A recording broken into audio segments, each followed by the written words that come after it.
Thank you very much. Today we're delighted to be joined by Rodolphe Sade, the Chairman and CEO of CMA CGM, one of the largest shipping companies in the world, probably number 2 in the world, probably going to be number 1 in the not too distant future, knowing him. They employ over 160,000 employees. They have 750 major container vessels worldwide.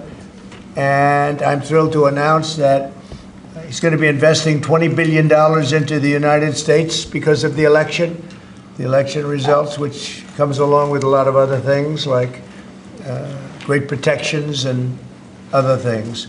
This massive investment will go toward building out shipping logistics, infrastructure, and terminals, which will create an estimated 10,000 new jobs in America. It's so important because it's about shipping. You know, we lost our way for many years. We haven't done anything. We used to build a ship a day, and now we essentially don't build ships. We're going to start that, and we're going to be announcing next week or the week after a massive new program for building very large, the largest ships in the world. And it'll have to do with incentives, taxes. They'll be coming from all over the world, just like they are with cars, with what we've done with tariffs. And we have at least 7 new major car plants that are going to be starting very shortly because of what we're doing with the tariffs, which will primarily start on April the 2nd. Most of the tariffs go in April the 2nd. Right now we have some temporary ones and small ones on relatively small, although it's a lot of money, having to do with Mexico and Canada. But the predominant tariffs they'll be reciprocal in nature. They'll be going on April the 2nd, so we'll be talking about that. It'll be a big game changer for our country because we've been ripped off by every country in the world. And now whatever they charge us 150, 200%, and we charge them nothing. So whatever they charge us, we're going to charge them. And there'll be no getting out of it. So we look forward to April 2nd. I've been looking forward to that date for a long time. I had it as April 1st, but I didn't want to be hit for April Fool's Day. I'm a very superstitious person. So we made it April 2nd. It probably cost us a lot of money doing that, but it's okay. I feel better about it. And that'll be something very big. But I'd like to ask Rodolphe if you'd say a few words, please, about what you're going to do and also about the possibility of shipbuilding in our country. Please. Thank you very much, Mr. President. Yes, indeed, we are CMA CGM, one of the leaders in shipping and logistics around the world. We are very enthusiastic about this big announcement of today. We are investing $20 billion in shipping and logistics. This means the creation of 10,000 new American jobs. We're also looking at investing in shipbuilding of container vessels, and we most probably will be making also announcement in the next coming weeks. And we would like also, Mr. President, to go for more U.S. flag vessels, and we will go from 10 that we operate today to 30 U.S. flag ships, and hopefully doing more in the months to come. Thank you very much, Mr. President. Thank you, and congratulations on your great success. He's built with his father, before him, built one of the great shipping empires of the world. And that is, I never heard 750. It sounds like a lot to me, doesn't it, huh? It is, Mr. President. That's a fantastic company. Congratulations. Really great job. And a real honor to have you. Why is it that more people don't have American flags? They seem to have Panamanian flags and Liberian flags. They don't seem to have a lot of American flags. But this will change, Mr. President. You will have more ships with U.S. flag as we move forward. And you can count on us to do as much as we can. That's very good. It's true. Other countries take advantage of us even on that. So we're going to be changing that around, and I appreciate you coming up and even bringing it to our attention. It's really a great thing. Thank you very much. Thank you, Mr. President. Appreciate it. Will, could you come over? We're going to Yes, sir. sign some executive orders. Sir, your administration has made it a priority both to end lawfare and the weaponization of government, and also to hold those who have engaged in lawfare accountable. One of the law firms that has been involved in that is called Perkins Coie.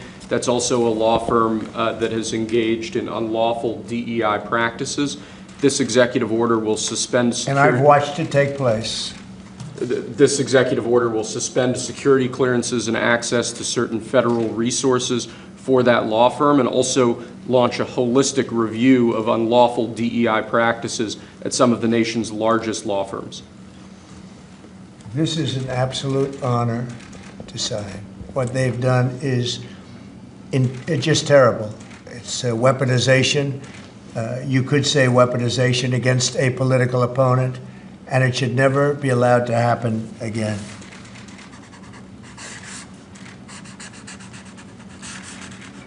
And you're looking at about 15 different firms? That or more, sir, yes. Okay.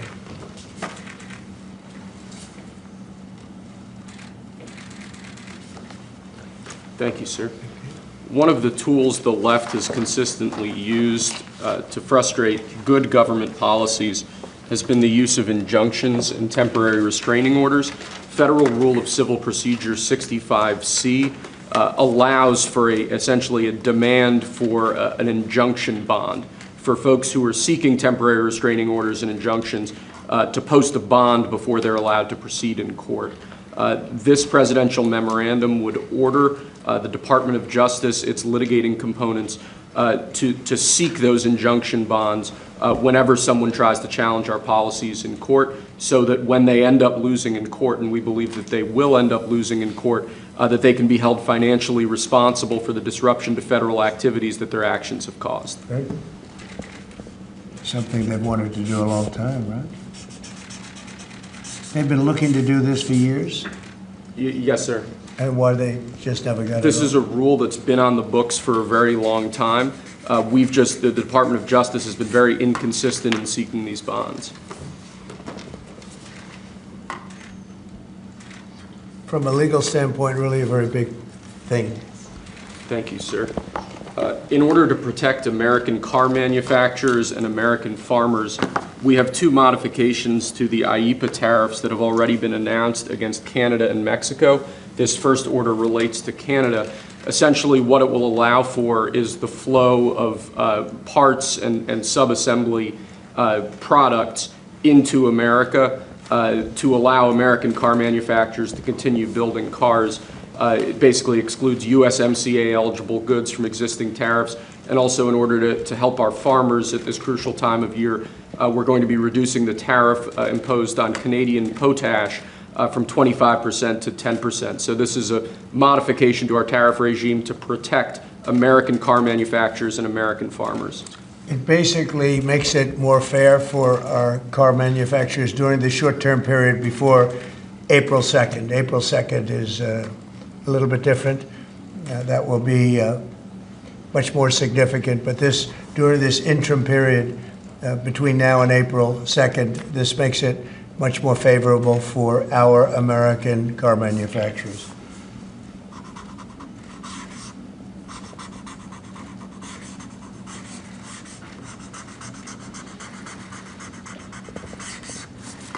Okay.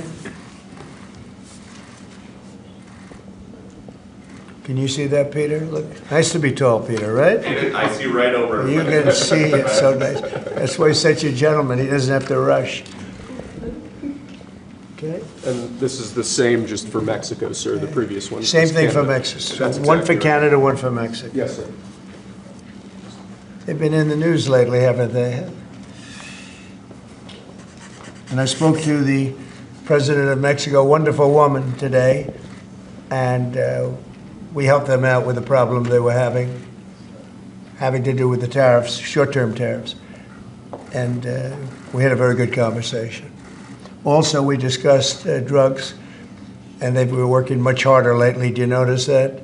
On people coming in and drugs, and we've made tremendous progress on both.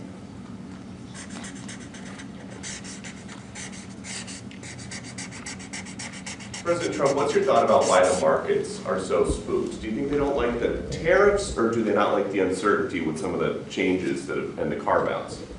Well, a lot of them are globalist countries and companies that won't be doing as well because we're taking back things that have been taken from us many years ago. We've been treated very unfairly as a country.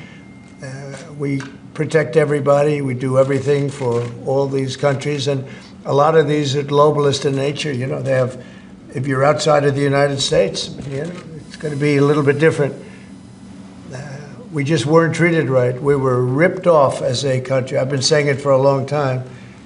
And I did it to a certain extent in the first administration, but with COVID coming in, we had to focus on that toward the end. But we had the greatest economy in history in the first administration, and I think we'll do even better now.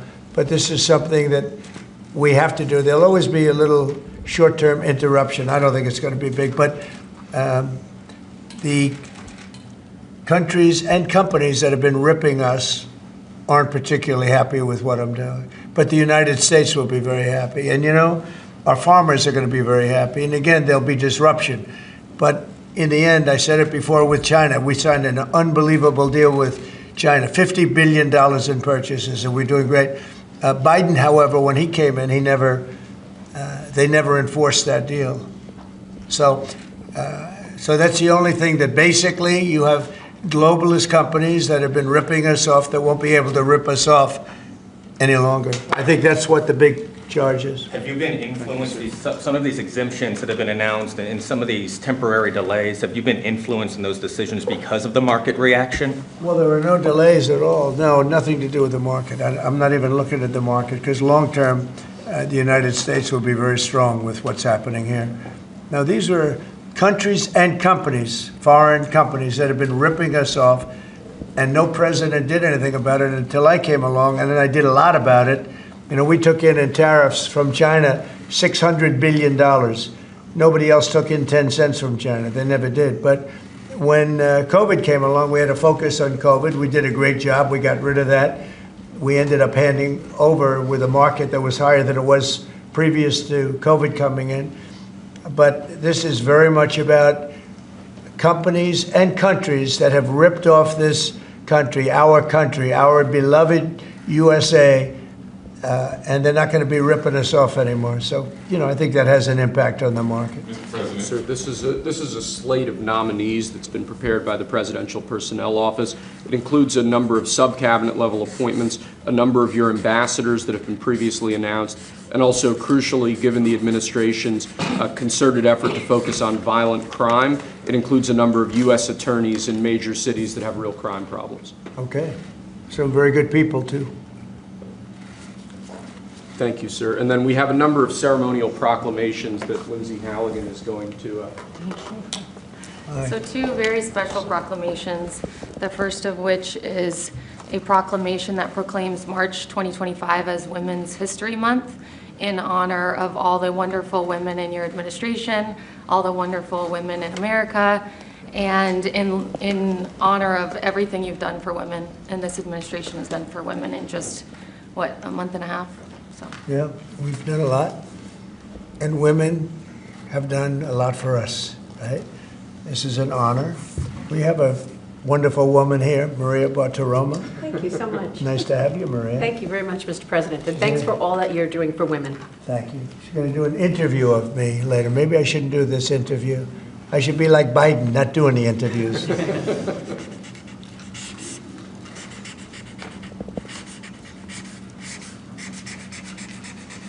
That's great. Women, we love you. We love you too, sir. Thank you. Okay. Excellent. So the second one is a proclamation proclaiming March 2025 as Irish American Heritage Month in honor of, well, to commemorate our amazing friendship between America and Ireland, and to just honor all of the Irish Americans. And I'm a little bit biased because I'm American and Irish, but Good. Yeah, well, great people. Yeah, great St. people. Patrick's Day is coming up as well. And they voted for me in heavy numbers, so I like them even more. You have to like it. You know, you're not supposed to, but you have to like that. All right. So for the Irish American people, proclamation. Okay. Thanks. Thanks, Lindsay. Mr. President, you're on.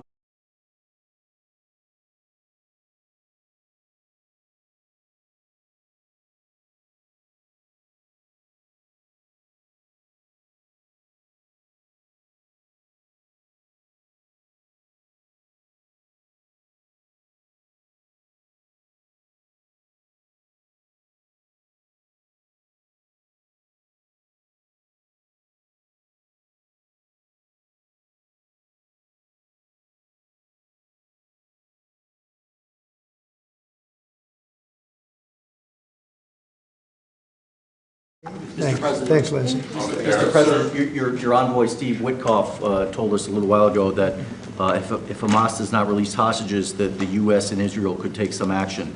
What does that mean in your eyes? Is that military action? Would you join strikes with Israel? Well, you're going to find out. I had the honor of spending a lot of time yesterday with quite a few of the people that we got out, and I can't believe how badly treated they were, really badly treated. Stories that you wouldn't even believe. Some of it was documented, some of it was so bad you couldn't really, I don't think you can put it on. And it's a shame. And they said one thing, they have 59 hostages, of which many of them are killed. They want to know if we could just continue. They said without us, look, Biden wasn't able to get anybody out. We came along and they started releasing. But we have 59 left, of which 24 are living. The rest are dead. And I put out a statement. It's sort of self-explanatory, I think. But somebody's going to have to get a lot rougher than they're getting. It's a shame. And those 24 that are living, because they were with them just 2 weeks ago or 3 weeks ago, depending on when they got out. But they said they're in very bad shape. You spoke today with your cabinet members and Elon Musk. I did. What did you tell them in regards to Elon Musk and his authorities to carry out actions? We had a great meeting. We had Elon and we had some of the representatives for the business reps. We also had most of the cabinet members, not all of them. It doesn't really pertain to all of them, but many of them. And I thought it was a really good meeting. It was about cutting because everybody knows the country's way out of control in terms of the number of people. We have many people that don't work. We have many people probably that aren't even living that are getting checks. And we're finding all of that out, and it's being reported. We're going to save hundreds of billions of dollars. We've already saved a lot. And parts of it are contracts that are expired that we're paying on. Many crazy things that, you can see it happening. It shouldn't happen, but you can see it happening. You see a lot of it being put out. But the other thing I think most important for today, I want the cabinet members to keep good people. I don't want to see a big cut where a lot of good people are cut. I want the cabinet members to keep the good people, and the people that aren't doing a good job, that are unreliable, don't show up to work, etc., those people can be cut. So I had a meeting, and I said, I want the cabinet members, go first, keep all the people you want, everybody that you need. And it would be better if they were there for 2 years instead of 2 weeks, because in 2 years they'll know the people better. But I want them to do the best job they can. When we have good people, that's precious, that's very important, and we want them to keep the good people. And so we're going to be watching them, and Elon and the group are going to be watching them. And if they can cut, it's better. And if they don't cut, then Elon will do the cutting. So, Mr. President, is that a reflection that you think Doge and Elon Musk have been moving too quickly?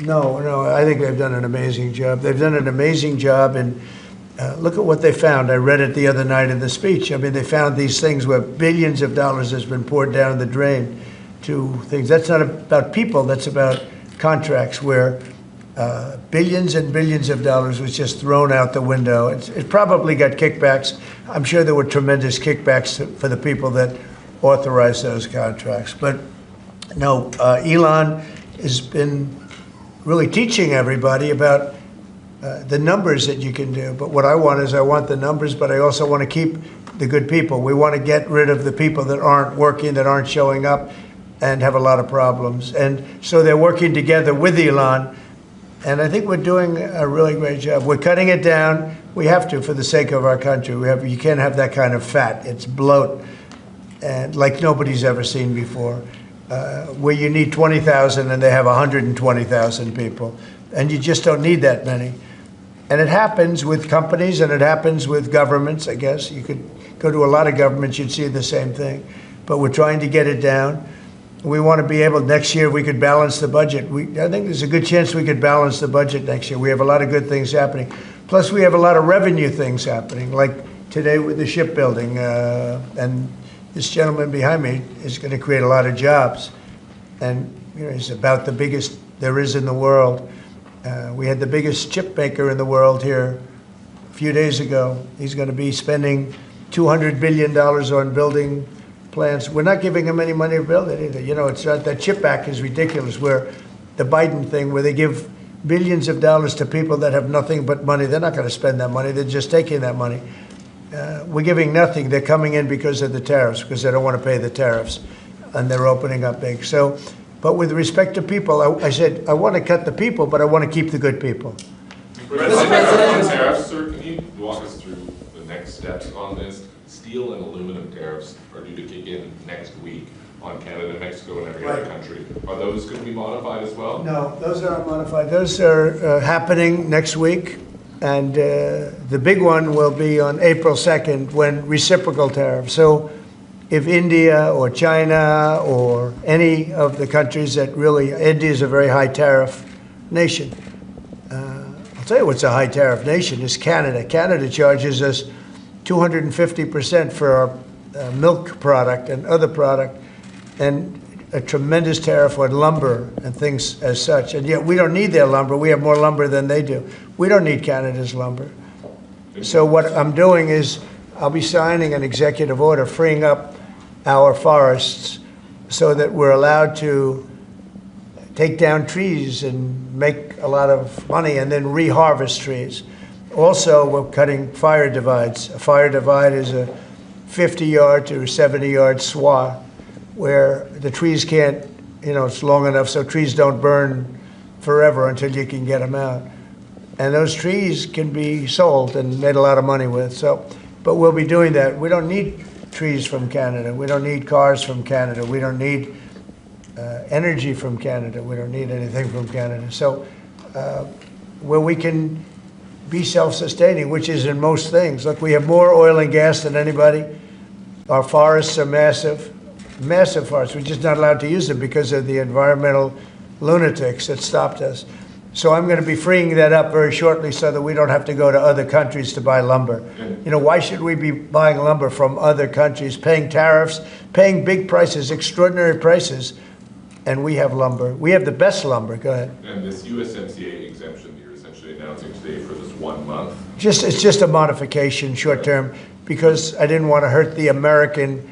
It would have hurt the American car companies if I did that. Would you consider the same sort of exemption or pause for the auto tariffs you're talking about next month? We're not looking at that, no. You're not No, we're not looking considering at that, no.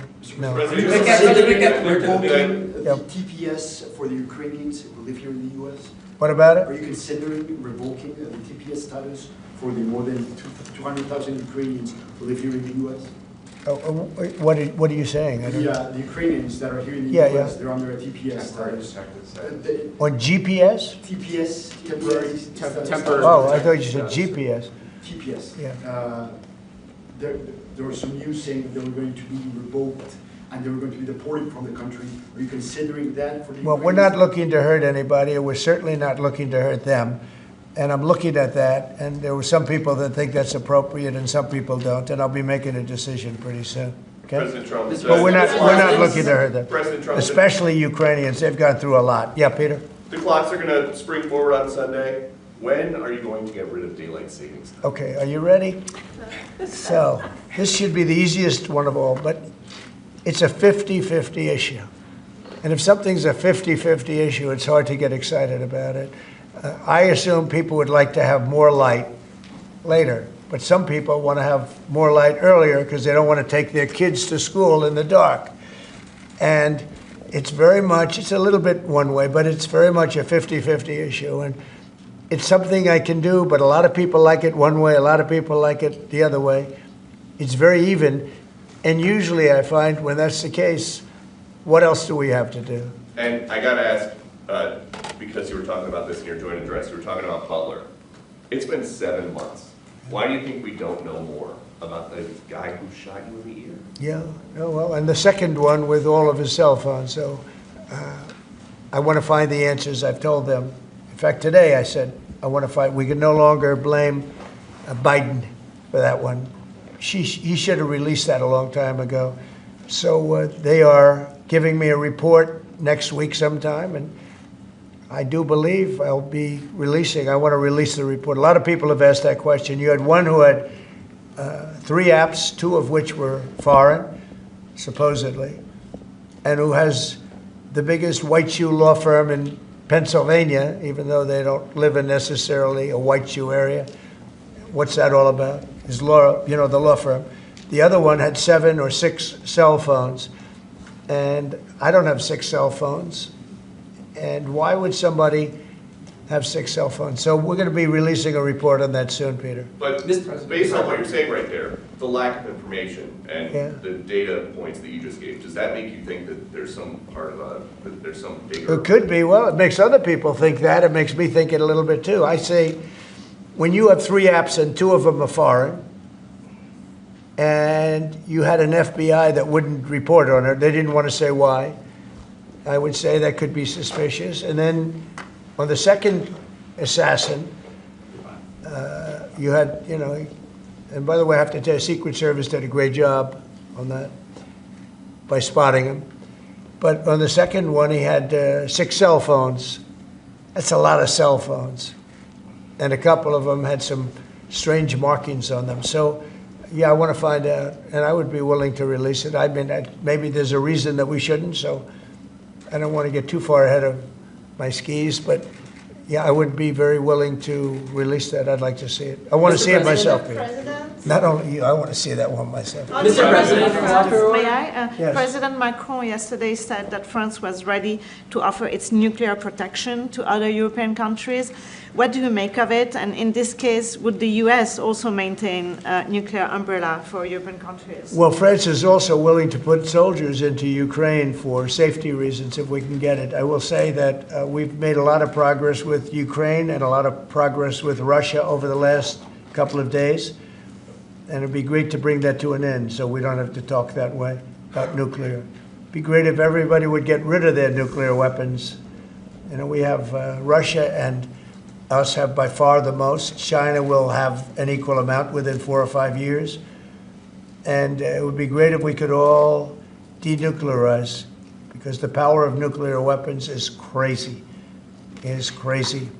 And I was very far along a process with Russia, despite the Russia hoax, which didn't make it easy. It was a total hoax, a total rigged hoax by some bad people. But despite that, I was very close to having a program with Russia, denuclearization, and we were going to get China. I spoke to President Xi about it, and he would have been very happy to have gone along with it.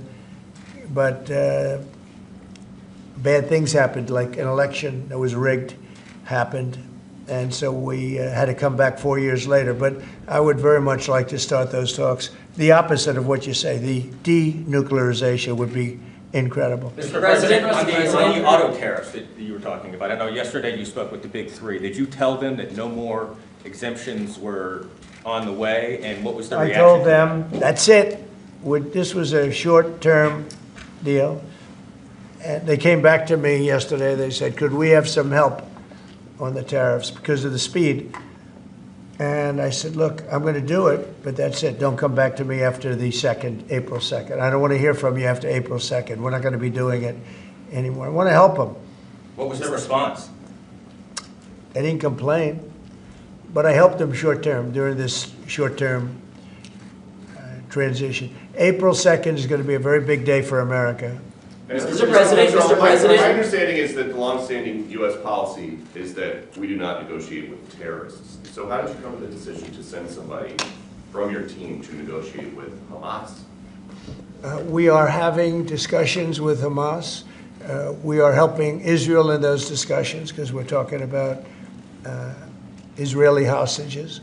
And we're not doing anything in terms of Hamas. We're not giving cash. We're not giving $6 billion like you hear other administrations give. And in fact, I got 59 hostages out, and we gave nothing. In 59, we gave nothing, not including what's going on with Hamas. I mean, I consider that something where we're helping Israel for the most part. We had a couple of hostages, as you know. We got a couple of hostages out, American hostages. Mr. President. But certainly, Peter, you have to negotiate. There's a difference between negotiating and paying. We want to get these people out. If you would have seen the people yesterday, maybe you did, I don't know, but if you would have seen them, the way they spoke about their captivity, it was unbelievable. It's terrible. Are you thinking about making any changes to NATO where a NATO country gets attacked, but they're not paying enough dues, so the United States doesn't defend them? Well, I've said that to them. I said, if you're not going to pay, we're not going to defend. I said that 7 years ago.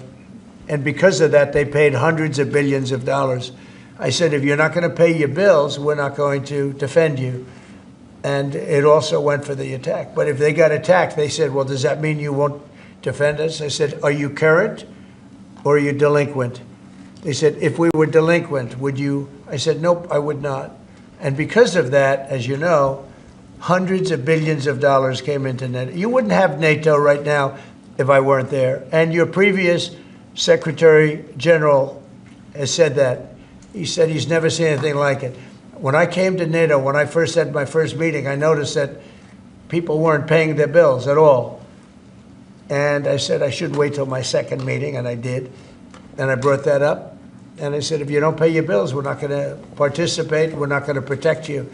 And when I said that, as soon as I said that, it was amazing how the money came in. The money came in, and now they have money. But even now, it's not enough. It's really not enough. They should be paying more. Mr. President, question on the investment, sir. You've overseen about $2 trillion worth of domestic private sector investments come in just about 2 months. This is the newest one. It comes after your announcement of a new shipbuilding office at the White House during your joint session to Congress. Can you talk about why this is important, not only for national security, but to continue the renaissance of domestic manufacturing? Well, we have to maintain a strong country. We have to maintain, we want to pay off debt. We have a lot of debt, but that'll start coming off quickly when this all comes around. Look, we've been supporting the whole world. You mentioned NATO and you mentioned other things. We've been supporting the whole world. When I first came in, we were paying almost 100% of NATO. NATO it was crazy. We were supporting NATO. We were paying the bills for other countries. And yet those same countries, mostly European, the European countries were ripping us off in trade. They won't take our cars. They wouldn't take our agricultural product. They wouldn't take anything. Yet we were taking their cars by the millions, Mercedes and BMW and Volkswagen, all of them. We were taking their cars, they weren't taking it. We were taking their farm products, they weren't taking ours. It was a total ripoff, and yet we were protecting them by giving them the money. And that adds up to a bad number at the end of a lot of years, and that's what happened. And now it's time for this country to stop being ripped off. I had that done very much in the first administration. But then we had to focus on other things at the very end with COVID. But we had the greatest economy in history. We had the greatest economy in history. I think we're going to redo it here, but even better. And I wanted to do what we're doing now in the first term, but we had so many other things to do. We had to fix the border, which we did. We had to fix our military. We rebuilt our military. We completely rebuilt the military, only to watch Biden give so much of it away to Afghanistan, if you can believe it. It's not even believable. It's not even believable what he did. The damage that man did or that administration did to this country is frankly not even believable. And in particular, allowing millions and millions of people to come into our country. Many of them were murderers and drug dealers and gang members and people from prison for very heinous crimes. For him to allow those people into our country, and now we're spending tremendous amounts of time and effort. Nikki and Tom Homan, who's doing an unbelievable job, but we shouldn't have to be spending anything on that. We had the safest border ever. Now we have actually, as you saw, the numbers just came out, where we have actually the lowest numbers in the history of our country. But we shouldn't have had to do that. What we're doing now is we're looking for murderers. Can you believe it? We're looking for murderers because thousands of murderers, some about 50%, killed more than one person. One killed 5 or 7. And we're looking for those people right now. We shouldn't have to be looking for President Trump, on Peter's question, are you going to make that policy, U.S. policy, that the U.S. wouldn't defend NATO countries that don't pay? Well, I think it's common sense, right? If they don't pay, I'm not going to defend them. No, I'm not going to defend them. I got into a lot of heat when I said that. You said, oh, he's violating NATO. And you know, the biggest problem I have with NATO, I really, you know, I mean, I know the guys very well. They're friends of mine. But if the United States was in trouble and we called them, we said, we got a problem, France, we got a problem, a couple of others I won't mention. Do you think they're going to come and protect us? They're supposed to. I'm not so sure. So You know, with Japan, with say Japan we have a deal, which is a very interesting one. And I love Japan. We have a great relationship with Japan, but we have an interesting deal with Japan that we have to protect them, but they don't have to protect us. Do you know that? That's the way the deal reads. We have to protect Japan. And by the way, they make a fortune with us economically. There's another case. But we have to protect Japan, but under no circumstances do they have to protect us. I actually ask, who makes these deals? Yeah, Peter? Well, so why stay in NATO at all? I view NATO as potentially good, but you gotta get some good thinking in NATO. It's very unfair what's been happening. Until I came along, we were paying close to 100% of NATO. So think of it, we're paying 100% of their military, and they're screwing us on trade. And when Zelensky inevitably comes back to the White House, what do you expect from him? And do you think you'll see him in a necktie? Well, I think what's going to happen is Ukraine wants to make a deal because I don't think they have a choice. I also think that Russia wants to make a deal because in a different way that only I know, they have no choice either. Are you still thinking of going to Saudi Arabia and meeting with Putin about this? I don't know. I can't tell you. I'm going to Saudi Arabia. Mr. President, They've been very, I've made a deal with Saudi Arabia where, because normally you'd go to UK first, and last time I went to Saudi Arabia, they put up $450 billion. You know that, right? You were there. We had American companies that took in $450 billion. I said, well, this time they've gotten richer. We've all gotten older. So I said, I'll go if you pay $1 trillion, $1 trillion to American companies, meaning the purchase over a 4-year period of $1 trillion. And they've agreed to do that. So I'm going to be going there, and I have a great relationship with them, and they've been very nice. But they're going to be spending a lot of money to American companies for buying military equipment and a lot of other things. Is that a trip in the near future? Probably over the next month and a half. Yeah. Mr. President, you told us a couple weeks ago that you were looking to speak with President Xi of China. That hasn't happened. How come, and what are you waiting for? I have spoken to him, yeah. Since that last phone call? I don't want to say that, but I have spoken to him. Yeah, please. Yeah, Mr. President, regarding... I have a great relationship with President Xi. But you've spoken to him. It was hurt because of COVID. Thank you, Mr. President. That's why I don't call it the China virus anymore. He said, please don't call it the China virus. But to be clear, you've spoken to him since January 17th? I don't want to say that, but I have spoken to him. Thank you, Mr. And President. I speak to him a lot. Regarding this executive order you signed revoking security clearances at Perkins Coie, do you think there should be more steps like this to be taken against other people involved in the Russia collusion? I do, but that's going to be up ultimately to the Attorney General and various other people. Absolutely. Just as a follow-up, the other night, we saw Democrats' behavior during your joint address to Congress. Yeah. Do you think it shows just how out of touch they are with the American people, especially given that 79%, according to a CBS poll, approved of your speech? I love this guy. Who are you with? My name's Nick Gilbertson with Breitbart News. I see. I really liked your questions. Thank you very much, Mr. President. Sir, regarding the executive order. The answer is just, Nick, just to, and I know your name very well. Good job, you do. Thank you. Yeah, the answer is I thought it was very embarrassing for the Democrats what happened the other night. And that's not said for any other reason other than it's obvious, it's fact. Even CNN fake news said that. They came out and they said it. And worse than CNN is MSDNC, which is the worst.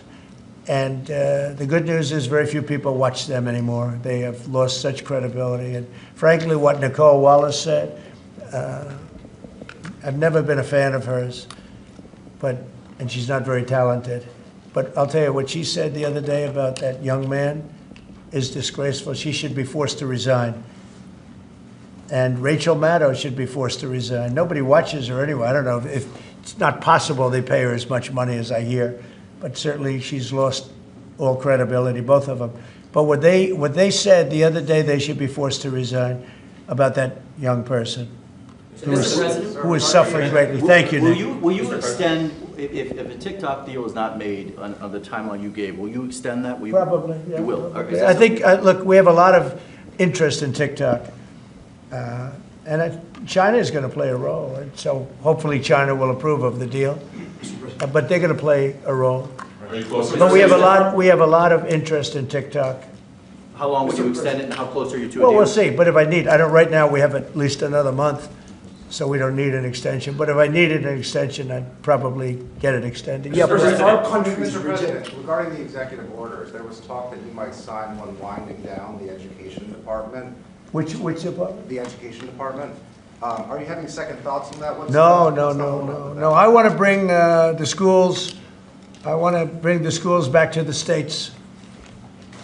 And I've said it 100 times. We're ranked at the bottom of the list, and yet we spend more. We're ranked #1 for cost per student. We're ranked at the bottom of the list in education.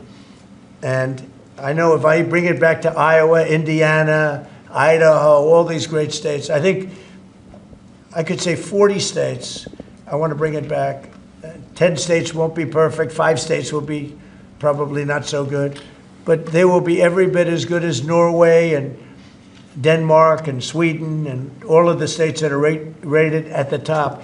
If you tell me about Indiana and some of these great states that run really well, Iowa, you tell me about those states, and if they run their own education, they're going to do a lot better than somebody sitting in Washington, D.C. that couldn't care less about the pupils out in the Midwest. When do you think that might be signed then? When would you sign that order? Well, I want to just do it. I mean, we're starting the process. We're trying to get the schools back into the states. Let the states run the schools. And I'll tell you, you'll see something, it's gonna blow your mind. It'll be run so well. The school system. And I also believe in school choice, but that will take care of itself. A follow-up to that, Mr. President, if the education department were eliminated, how would you see, sort of what department, what agency would handle student loans and the other types of federal grants that the education department? That would be brought into either Treasury or Small Business Administration or Commerce. And we've actually had that discussion today. I don't think the education should be handling the loans. That's not their business. I think it'll be brought into small business maybe. Kelly really liked it and really would like to do it. So the loans would be brought into a group where they really do that. And I think it should be good. That is, by the way, the most complicated thing in moving. But it's very simple if you do that. And So the same for like federal countries grants? rejected your plan to move out more than 2 million people out of Gaza. What's your reaction to that and to Egypt's plan and to this meeting that happened? Out of Gaza? Yeah. I think that Gaza's a mess. And I think that Gaza could be good. I think it's got to be run properly.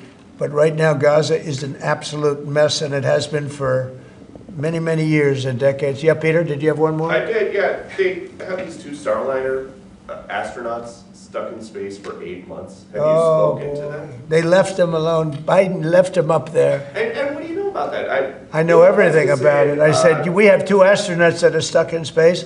I have asked Elon, I said, do me a favor, can you get him out? He said, yes, he is preparing to go up, I think, in 2 weeks. What do you know about how this went down? Because he's saying that the Biden White House was offered some kind of SpaceX rocket to go get these guys, and they said no. That's what I heard. I can't tell you that, but that's what I heard. But Biden was embarrassed by what happened, and he said, leave them up there. I would have said, if you're embarrassed, you got to get them out. Elon is right now preparing a ship to go up and get them. I'm sure that they will see this in space. What is your message to We love you, and we're coming up to get you, and you shouldn't have been up there so long. The most incompetent president in our history has allowed that to happen to you, but this president won't let it happen. We're going to get them out. We're coming up to get you. I've authorized Elon. I said, can you get them out? Because, they've been left up there. I hope they like each other, but maybe they'll love each other. I don't know. But they've been left up there. Think of it. And I see the woman with the wild hair, good solid head of hair she's got. There's no kidding, there's no games with her hair, but, and you know, there's a danger up there too. They can have some failures up there that would be very bad. You got to get them out. So I've authorized Elon a week ago. I said, you know, we have two people up there that Biden and Kamala left up there, and he knows it very well. I said, are you equipped to get him? He said, yeah, he's got a Starship, and they're preparing it right now. And so Elon is going to go up and get him. Should I go on that journey just to be on the ship when we stop? If that's an option, yes. I should do it. Oh, that's terrible. I thought he liked me. I thought he liked me. I thought, Maria, should I do it? Well, you should then Stay here. Maria likes me better. President Trump, you should then come back from space. Well, oh, when they come back, I'll greet them. How about that? No, we're going to get him out. I've authorized Elon Musk to go and get him, and he's prepared to do so. Mr. President, what are you making of the market sell-off this week? I think it's I think it's globalists that see how rich our country's going to be, and they don't like it. You know, there's a big market out there. But again, they've been ripping off this country for years, and now, and they're going to do great. Everyone's going to do great, but we can't let this continue to happen to America. Otherwise, we're not going to have a country any longer. Thank you very much, everybody. Thank you, President. Thank you, sir. Thank you very much. Great. Thank you, Nick. Great.